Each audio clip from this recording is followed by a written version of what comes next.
sert pas les intérêts des Canadiens, mais bien ses propres intérêts. Le député d'Ottawa-Sud. Merci, Monsieur le Président. Monsieur le Président, le règlement de l'aviation canadienne définit un incident de niveau 3 comme étant un comportement violent, menaçant, intimidant, etc. D'abord, la ministre de la Condition féminine pique une crise et insulte la population de l'île du Prince-Édouard. Et maintenant, le ministre des Affaires des anciens combattants essaie de violer les règles en voulant amener à bord d'un avion une bouteille de tequila qu'on lui refuse. Et il devient si belliqueux qu'on risque d'appeler la sécurité. Pourquoi y a-t-il des règles pour l'équipe conservatrice et des règles pour tous les autres? Le ministre du Transport. Monsieur le Président, le ministre des Affaires des anciens combattants présentait des excuses à toute personne qui l'aurait pu froisser. Il n'a pas demandé de traitement préférentiel. Il appuie les mesures de sécurité et le personnel de la sécurité. Le député d'Ottawa-Sud.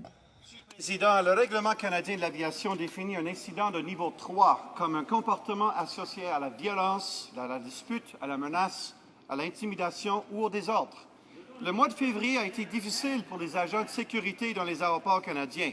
2 ministres, 2 comportements agressifs en flagrante violation des règles qui s'appliquent aux citoyens ordinaires.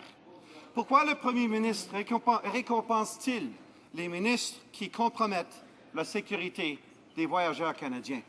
L'honorable ministre des Transports. Il faut toujours se rappeler que c'est un grand privilège de ne pas être seulement un député, mais d'être aussi ministre.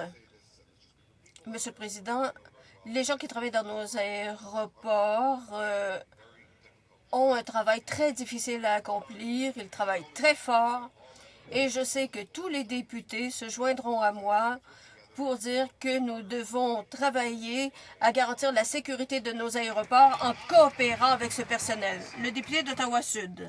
Monsieur le Président, le personnel de la sécurité qui garantit notre sécurité dans les aéroports de tout le pays, comme dans ma circonscription d'Ottawa-Sud, ne devrait pas être insulté ou intimidé par des ministres arrogants. Le premier ministre semble maintenant dire que son cabinet a besoin de règles spéciales. Vraiment, il n'y comprend rien. Le problème, c'est qu'il ne veut pas qu'on applique les règles qui existent. Il dit aux Canadiens qu'il y a des règles pour lui et ses ministres et d'autres règles pour tous les autres. Pourquoi ces 2 poids, 2 mesures? Le ministre du Transport. Monsieur le Président, disons les choses clairement, nous savons à quel point le travail de notre personnel d'aéroport peut être qu'il travaille pour les sociétés aériennes ou pour les aéroports. C'est un milieu qui évolue constamment et nous devons tous les aider dans leur travail en agissant de façon responsable.